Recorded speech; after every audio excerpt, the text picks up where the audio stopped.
On this episode of the Bronze Metalist podcast, we talk about Moon Healer by Job for a Cowboy.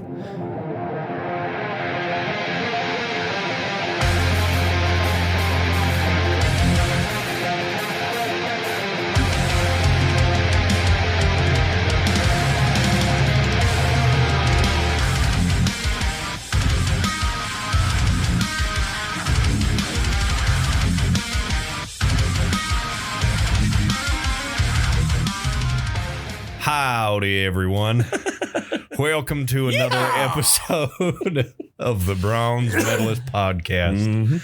A show by two professional broadcasters who like metal and like to talk about it. And we're back talking about metal, despite the fact you might be thinking we're talking about old country western. If you don't know anything about this band, then maybe you think we're talking about country western. Right. No, we're back into metal territory. We had, some themed month of non-metal releases, but now we're back with the newest album by a band that hasn't released anything in a decade. Right. And it's fucking awesome. In case you were curious, that doesn't spoil anything for you. Your microphone is facing perpendicular to you. I couldn't see it because of the windscreen. There you go. All right. Anyway, so God, I hate you. There's two. Oh God, I'm in rough shape, gang. Usually you are the one. I didn't want. I'm gesticulating. I'm wildly gesticulating with my little digital board here. Yeah. Normally Oj is the one that's in shambles, but I'm normally in shambles physically. Oh well, yeah, normally, physically. Yeah. If one of us is physically falling apart, it's you. Right. Almost always. And I'm still kind of there. I still have a really bad cough, and my back is bad, and I'm actually feeling a little bit better. I mean, I made some really good spicy tomato beans and rice for dinner. It was really good. I watched a stand-up special on the Netflixes. Fuck you, and you're feeling better. I feel good. In fact, I feel fantastic. I hate you. I assume that whatever it was that was making you cough is what has inflicted this upon me. That might not be the case, but yeah, I've had a cold since Friday, and I had to do a 3-hour remote yesterday at work, and so this morning, I was a little concerned that I would have lost my voice. It was still there. Right. I was close. Yeah. I heard I do a midday show on a country station, where we play a lot of cowboy music like we're talking about tonight. And I got through a couple of breaks where they were kind of like doing this kind of thing. Oh, geez, Rick. Oh. Yeah, but I feel like I'm slowly getting better today. I don't know. Yesterday it was because of the cold. I've also gotten very little sleep this week. Right.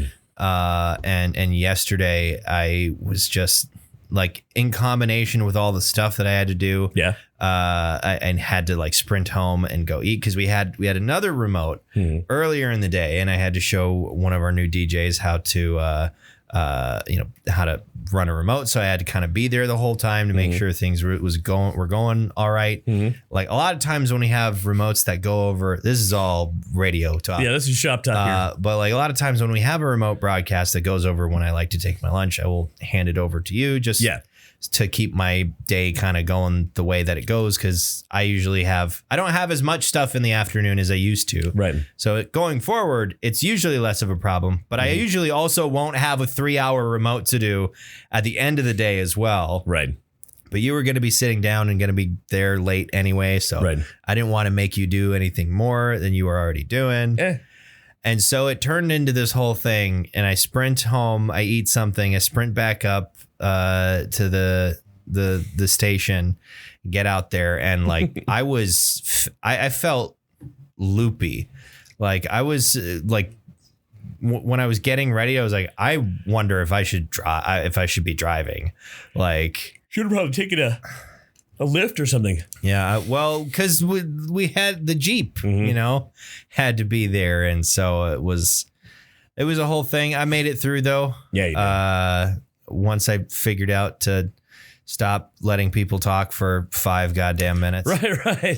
That was like, it was fun, but it was also the worst kind of remote for me, meek and mild little me to be out at, which is every single break that we did, we had a guest to talk to. Sure. And you don't like to be rude and interrupt them. Yeah. I don't like to tell, I don't like to interrupt or to hurry guests along. And so they end up talking for longer than we want them to. And it was every break. There was someone to talk to, and that's that if it's just me and I've just got my information, it's almost always a minute 30. Spot on. Like perfect timing. But that internal timer goes out the window the moment that I'm talking to someone else. Yeah, you have to be rude. Yeah, and it's and there was a lot of people there that I noticed. They're obviously not professional speakers. They're human resources people, and they were like, well, some of the things that the job entails. Like, you're here trying to hire people. You should be able to say what you're here trying to do. We have cash register assistants, culinary. Yeah, it was a remote at a job fair, and so there were a couple of people that Maybe there were a couple of people that got told to come talk to us because the person who would have been good to talk to us didn't want to come talk to us. They were busy trying to hire people. Yeah, that maybe that was what was going on. But overall, it was fine. But it was a long day. It was 3 hours. It's been a long week because I've had a bunch of interviews. Like Monday and Tuesday, I had interviews to do. Oh right, yeah, for Imagicon. For our geek convention that we have every spring here. And Deep Roy's going to be here. Yeah, he's a cool dude. Yeah. I had a conversation with him. He's a nice guy. Everyone I talked to this year is nice. Everyone was on time too. Wow. I didn't have to, no one missed their calls. That's happened in the past where people didn't know they were supposed to be talking to me, didn't answer their phone, or they were asleep or that sort of thing. But everyone was on it this year. Didn't miss any connections because that always stresses me. I'm already anxious and stressed out. Yeah, because I'm talking to at least a mildly famous person, in 2 time zones away, and then when shit goes wrong, then it becomes extra stressful. Right. I remember the best phoner I think I've done. When I say best, I mean the most. Biggest, most dumpster fire of an interview. It's the best one to talk about. Yeah, it's the best story. It was Rob Schneider. Oh my God. Yeah, that was great. Do you want to tell the story? I mean, there's not a whole lot to tell other than the fact that he was on a stand-up comedy tour. Okay, and he was comedy in quotes. He was doing Rob Schneider, right. He was just doing the copy guy, the whole thing.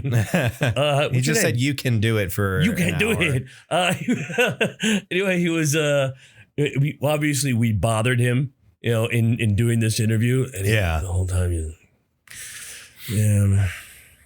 I'm on tour and and stand up. I guess I'm gonna be at a casino near your town or something.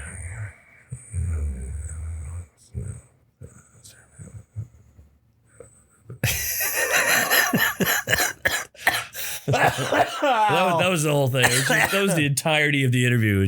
Oh God, just tired. Just tired, and possibly we interrupted him taking a shit or something. He's not up for it. I feel like there's only 2 kinds of interviews with comedians. They're either, on the ball and very gracious, or they kind of suck. There's no middling. There's no middle ground. I feel like, something about, there's just a vibe I get from a lot of comedians where it's just like, you're probably going to be not a great person to sit down and talk with from the perspective of being a local small market radio DJ. There's no way you give a shit about anything I have to ask. Yeah. But I'm kind of glad it's as far as I know, the rest of April is going to be a bit less anxiety inducing. April, the last couple of years, April has always been like, there's always the MagicCon interviews, and it's, we're starting with the remote season, and it just feels like there's a whole bunch of stuff that piles up and all fucking happens in April. But at least we have a new person this time. Yeah, we got. But actually, she is awesome. She's wonderful. She is wonderful. She's fantastic, and it's nice to have another hand. And it's nice to have another deckhand on the old ship. Yep. Yeah, it's very nice. There's not quite so many knots that I have to tie myself. So that's been good. What you been up to? What have I been up to? I feel like I've just not done much. I've just gone to work, and I didn't go to work at night at all last week. I don't know. Well, because I was sick and my back was out. You were physically in shambles. I was physically in shambles. Anything? Because of the time of the year, I started going on walks. That's something interesting. Yeah, it's now nice enough. Yeah, to actually be able to do that. Yeah. So I just take my 1.75 of Yukon Jack and there you go, in a paper bag. Yeah, of course. I walk down to the local bridge. Just sit there, finish it, and then toss it off. Yeah, exactly. Is it a glass bottle? Yeah, or is it a plastic jug? It's a glass bottle. Okay, cool. Yeah, and then there'll usually be a barrel of some kind there. Yeah. Where I just put various trash in it and set it on fire and huddle around with the guys. Yeah, exactly. Ask if one of them has got a bike or something that you could. Borrow. I mean, hey, you want some of these beans? Yeah, it's a great time. Sounds like fun. You jump on any trains lately? I really haven't had anywhere to go. Okay. I really should get out though. And I got, see if you can hitch a ride to Missoula. Yeah, I can get a job there for a day. Yeah. Maybe washing car windows. This has turned into an old crow medicine show.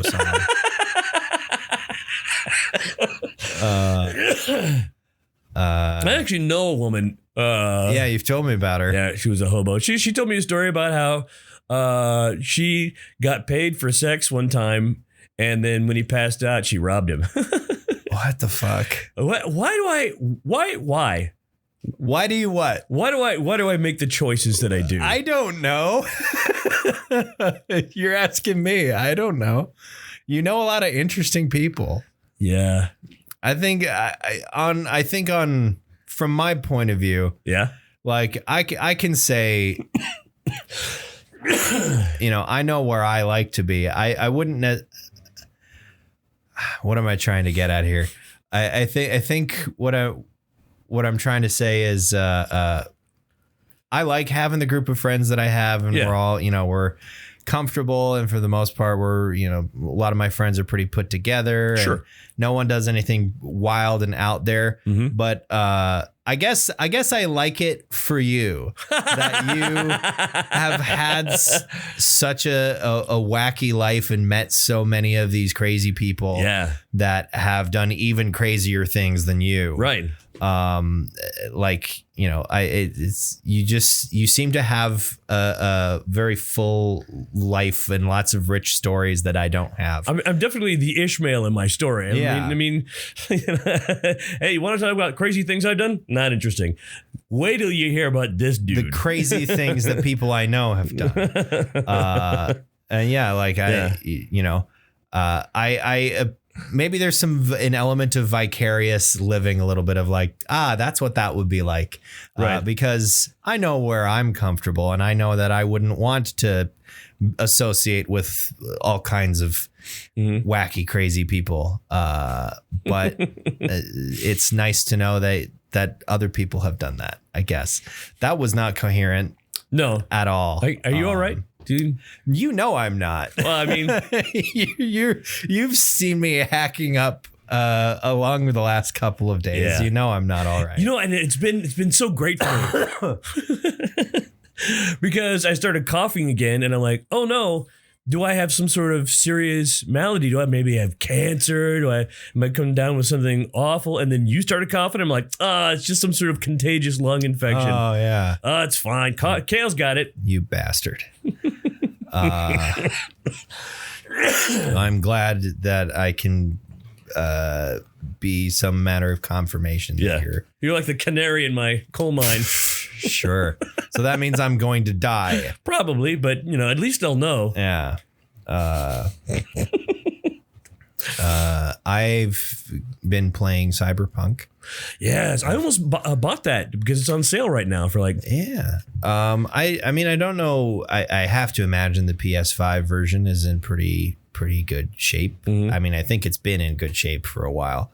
I don't know exactly how it would feel to play with a controller. Mm-hmm. I kind of do a weird hybrid thing where when I get into a car, I pick up my controller because I don't like driving on mouse and keyboard. And there's a lot of driving in the game. Right. But a lot of the other stuff, I mean, I've played a little bit with the controller. The shooting mechanics, the controls for the shooting don't feel super good on controller to me. Mm-hmm. But I think that's just because I'm not very used to shooting in first person shooters with controllers anymore.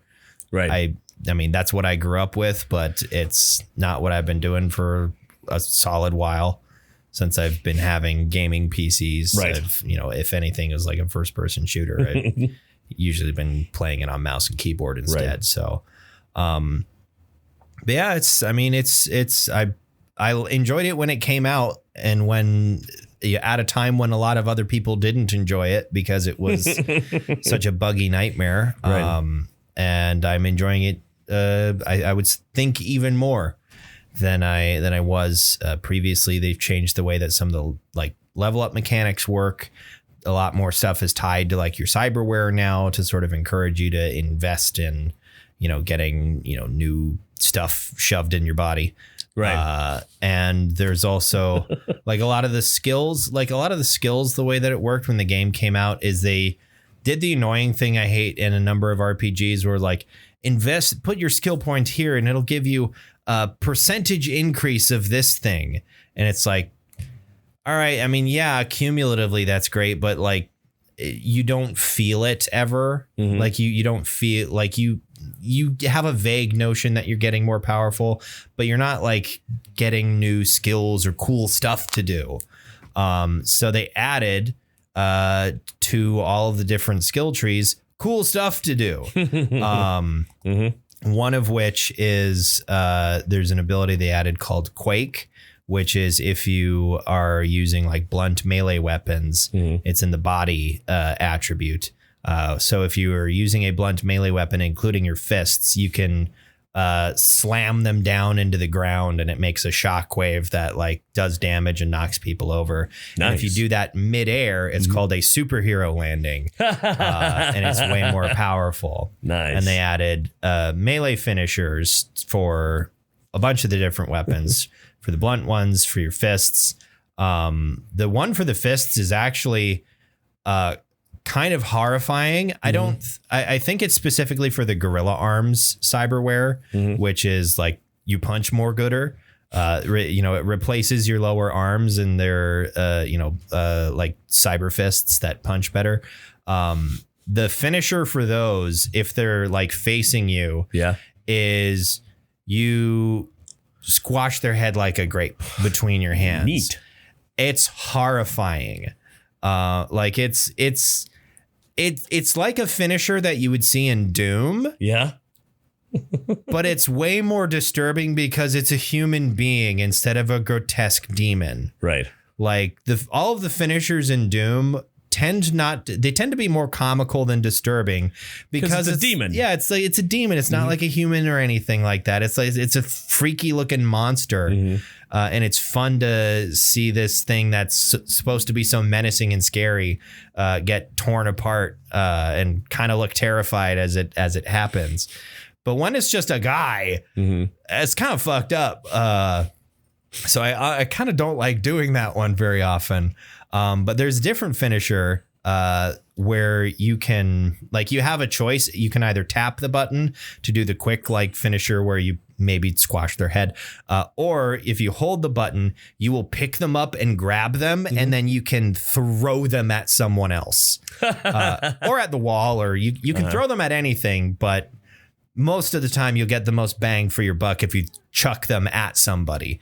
Nice. And I like doing that as often as possible. It never gets old. I like doing that in real life. Just grabbing people and throwing them At other people, right? Yeah, I'm sure people appreciate that. They do. But I've been enjoying that. I haven't yet started the expansion, Phantom Liberty.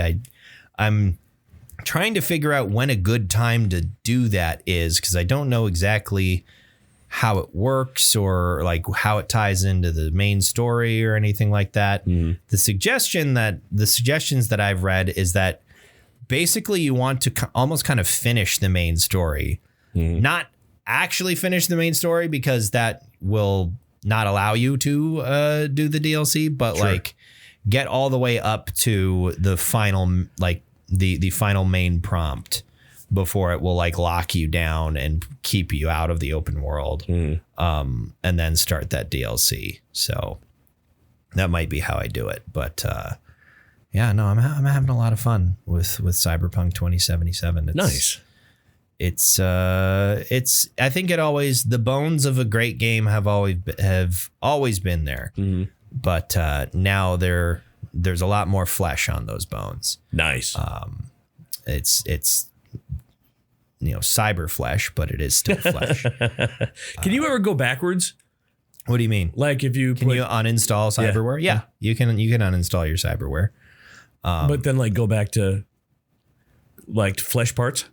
I don't know if it like, I think you can uninstall like the only one that like replaces body parts, because everything else is basically internal and not visible. The only one that like visibly replaces your body parts are the arm cyberware. So mantis blades and gorilla arms, and there's a projectile launcher as well where your whole arm opens up and there's a cannon in there. Neat. That's pretty cool. I want that in real life.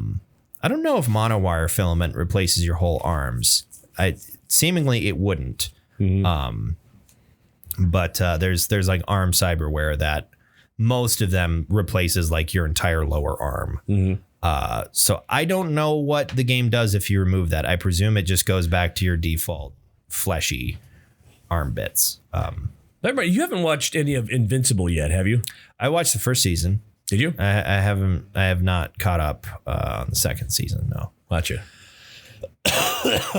Pretty fascinating. Yeah. Have you? You should. Do you have Netflix? Yeah, I do. You should watch Cyberpunk Edgerunners. Yes. It's very good, and it's only like 6 episodes or something. I can't remember how long it is. Hey Siri, remind me to watch Cyberpunk Edgelords. Cyberpunk Edgelords. Yeah. But no, Edgerunners is really good. It's an anime. It's an anime. But is it an anime? Is it made in? Yeah. No, it's made by Studio Trigger in Japan. Okay. And it was written by the guys at CD Projekt Red, and then animated by Studio Trigger. And it's very good. And I think it's a great like primer for Cyberpunk 2077 of like, this is what Night City is like and that sort of thing. That reminds me, we have to do that bit of audio. Oh yeah. Our boss did a funny thing. Yeah. And so we've been asked to make it funnier. Yeah. But yeah. Well, he got home in his car, his yellow GTO. and the security footage shows him getting out of the car, goes inside, and you see slowly the GTO start to roll backwards because he knocked the parking brake off. It's a stick shift. And so he comes walking back as the car's faster and faster backing up. He has a bag of garbage in his hands, which he throws on the ground. He loses a crock. Gets in the car. Yeah. Slams on the brake as it's about to go over the side of a ravine. And this guy's not an athlete. Yeah. No, I told him when he showed me the video, I was like, that's the fastest I've seen you move. He's kind of round and 61. Yeah. So I mean, it was impressive. It was impressive. But and you want to talk about something else impressive? Hey, you know what else is impressive? Fucking Moon Healer by Job for a Cowboy. Yeah. All right. So if you don't know anything about Job for a Cowboy, they're not actually a country band. They are not, as the name might suggest. No, they are a death metal band from Glendale, Arizona. They were founded all the way back in 2003 as a deathcore band. When they were like 14 and 15 years old. Yeah, when they were all in high school. And deathcore was barely a thing at the time, too. They were kind of considered, like, when they started, they were kind of considered like one of the first deathcore bands.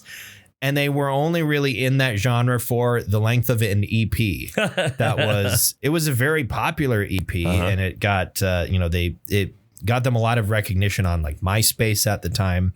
Yeah, they were a MySpace band. Yeah, they were kind of there was a whole generation of bands that were kind of considered quote unquote MySpace bands of bands that sort of got popular there, and there's a lot of deathcore and metalcore bands. And there's a picture, their first band picture. They look like the most 2005 like scene kids. They couldn't have been older than like 17 in that picture. Right. They looked like they had all straightened their hair and like that sort of thing.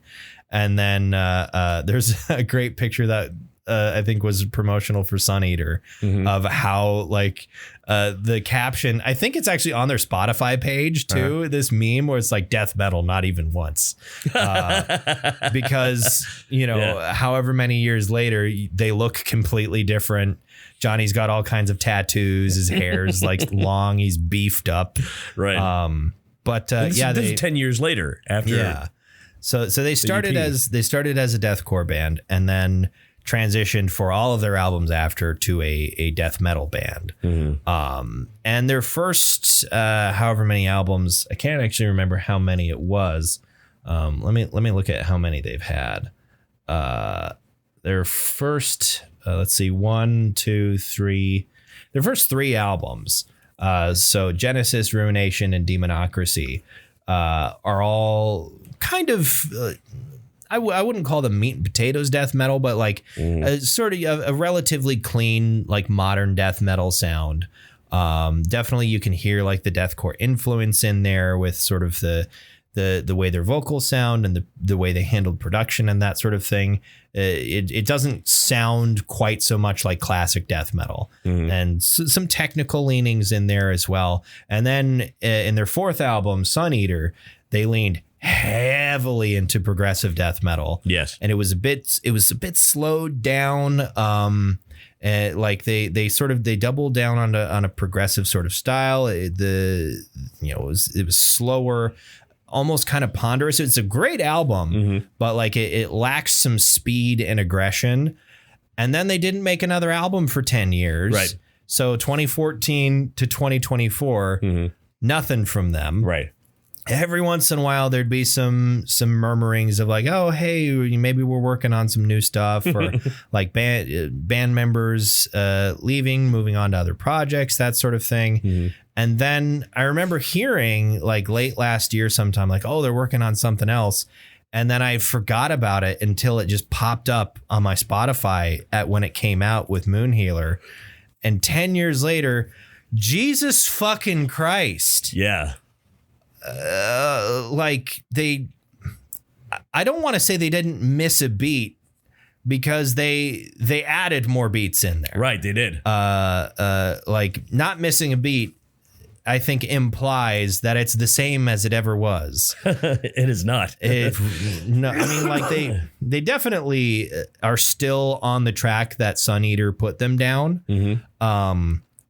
But they brought back so much of the speed and aggression that they had in some of their earlier works. There is so much incredibly tight and precise and wildly creative musicianship happening on this album. Sometimes like it's not out of the question to call this a technical death metal album, but to me, technical death metal always carries with it there's always a tinge of I expect it to be kind of soulless. Right. There's a lot of technical death metal out there that is very impressive from a songwriting perspective and from the fact like, oh, these guys are able to play that fast. From a technical perspective, That's great. That's cool. But it feels like there are so many technical acts that just lack anything soulful or anything that feels fun. Mm-hmm. And this is just so... there's a je ne sais quoi to it.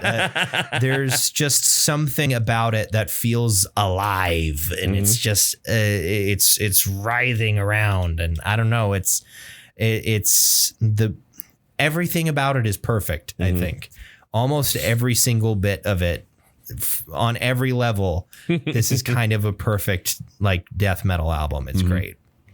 It does a thing.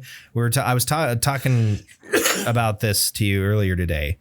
It does a thing that mostly I associate with like Dream Theater, right? And that I called it out to you as relentless, fleeting brilliance, right? And what I mean by that is like normally when someone says, it's got moments of fleeting brilliance, or it's like something was. But it has occasional moments where it's really good. It has those moments where it's really good. And then there's another one and another one and another one. And it doesn't repeat. Each of those moments is different from the last. Like they barely ever repeat anything. There's hardly riffs on this album in the terms of like, oh, that's going to come back later. A repeating pattern. Yeah, right? a repeating pattern. Like, the way that songs are normally written. We're like, here's the verse and the chorus and this riff from the verses. You're going to hear it again in the next verse. No, that we don't have that here. This is, that level of progressive songwriting of like, where there are certain like, I guess, songwriting motifs. There's a type of progression that they do that I like a rising and falling that they do. Yeah. That I can't like vocally imitate. Are you talking about a note progression? Sort of. It's like a like something like that goes up and down that way. Like arpeggios, that sort of thing. Yeah, they kind of they seem to do that a lot. But it's always really fucking cool. I don't know. That's the technical term. The technical term is really fucking cool. Yeah, I'm kind of at a loss for words when it comes to trying to talk about why I love this album so much. You say some words. I don't know what you want me to say here, dude. I don't know. I mean, it is a really good album. There are a lot of moments there where you do have to back up the song. I gotta hear what they did again. And now it's just one vocalist, right? Because he does. I think some of the members of the bands do provide some of the band members do provide some backing vocals. I think, but it's just Johnny, right? It's mostly just Johnny. So there's a lot of there's a lot of layers, a lot of vocal layering going on. But yeah, it's mostly just Johnny Davey and his absolutely monstrous set of pipes. Good Lord. Yeah, because he changes. He does kind of a scream. It does most of it's like in a growl. Yeah, but he does a really good death scream. He has a very throaty or kind of cheeky low kind of guttural where it sounds like he's making a lot of space inside his mouth that it's sort of reverberating around in. Right. I always think of there's a tribute show for Mitch Lucker from Suicide Silence. Died in a motorcycle crash years and years ago. Remember the tribute show? Yeah, it was in 2012. And Johnny Davey performed one of their songs, and I will never forget. Like there was some line that he delivered where it looks like his jaw was about to unhinge and he was going to swallow someone in the crowd. Like his mouth opened so far. And it's he's an immensely talented vocalist. And then all the other members of the band. So currently it consists of the other permanent members of the band because their drummer seems to be they have a session musician. There's also touring. Like they don't seem to have a permanent drummer at the moment. Right. They're like Spinal Tap. So vocals is Johnny Davey. Guitars is Tony Senicandro. Lead guitar is Al Glassman. And then bass is Nick Shenzilos. I think. Shenzilis. Yeah. And okay, the guitars are amazing. Yes. Your microphone is again pointed the wrong way. Did I do it? Did I? You bumped it. The guitars are amazing. They're awesome. There's lots of great guitar work here. Can we just talk about the bass for a second? My God. Can we talk about the bass guitar for just... He uses a fretless in there. It sounds like it is a fretless. Yeah. If it's not, I'd be surprised. It really sounds like a fretless. And oh my God. Yeah. I want to sit down and do a whole listen through of this album where I just try my hardest to focus on just the bass. Because oh wow. It's some of the best bass playing I think I've heard on a record like this ever. It's amazing what he's able to do. And it's like the mix. I think again, going back to everything on this album being perfect, the mix is so well done that like there are so many times where every instrument gets its moment to shine. And there are so many moments where the bass really comes through. There are times where there'll be a short little bass like solo or lick or something where it's on its own, and everybody's contributing at the absolute furthest extent of their abilities. And it's so amazing to hear. I don't know. It's hard to come up with more words to say about this other than it's just really good. I mean, and there's places in here, of course, you know, there's a lot of very, very controlled chaos. Yeah. But then you'll get to parts where it's just like almost like a regular rock and roll chord progression. Yeah. And then you'll have who's the lead guitar player? The lead guitarist is Al Glassman. My God, there's just this, I can't remember what song it is, but there's just this really soulful there's a guitar couple solo. Of amazing guitar solos on here. That I'm like, oh my God. We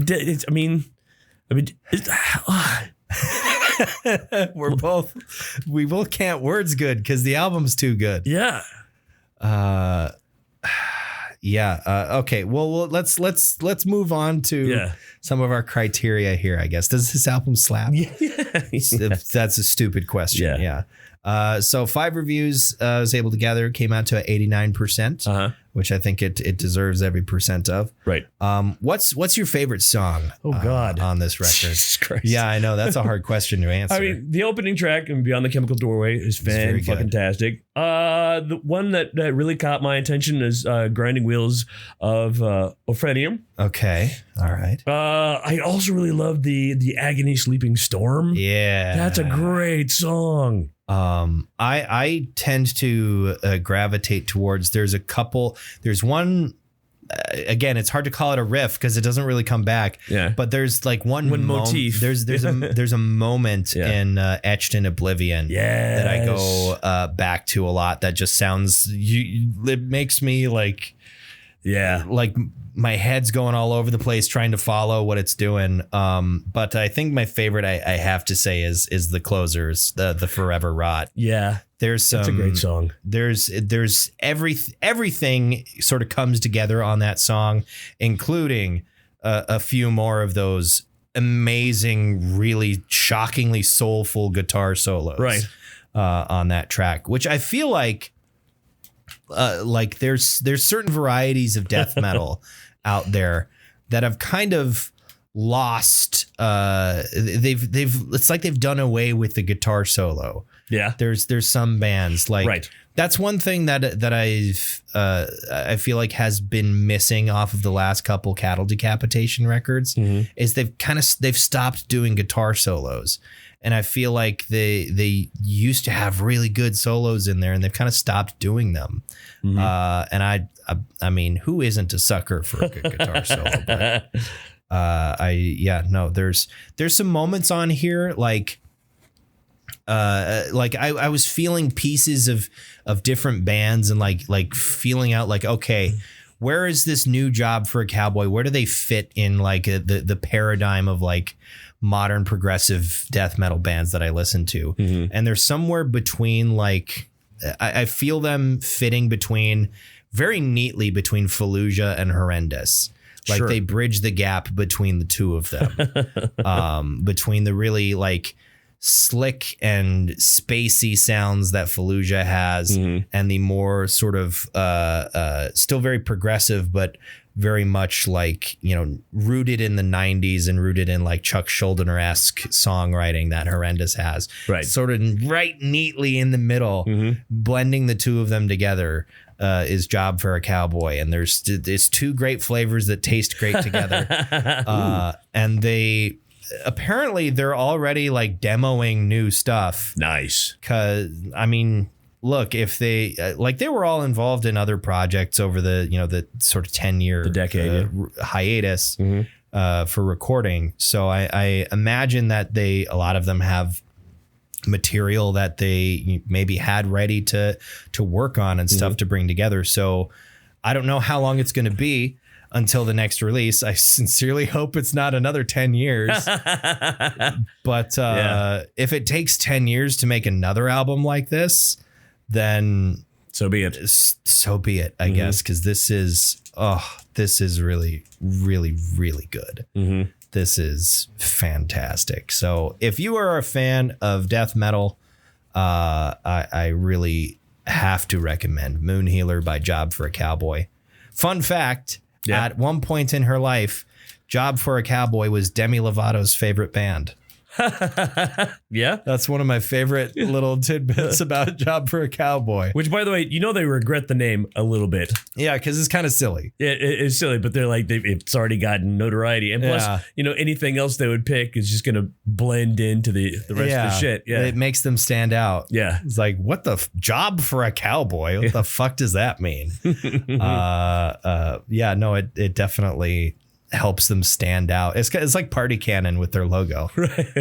Whenever you just like a massive, you know, bill of 45 different death metal bands with completely unreadable names. And then there's Party Cannon. Hey, everybody, come see Party Cannon. And it's still as brutal and guttural as all of the other bands, but they've got a fun little like Party City block letter logo. But yeah, what metal do you bestow upon? Yeah, gold. Like Maz Kanata to Chewbacca, but it's gold. Yeah. Yeah. Jesus Christ. Yeah. Oh, I think this might be like. I really, really liked that most recent Horrendous album. Yeah. And there's been a lot of death metal albums that I've really loved. I think this might be my favorite, the best death metal album that we have talked about. Really? In my opinion. It's just that good, in my opinion. I don't know.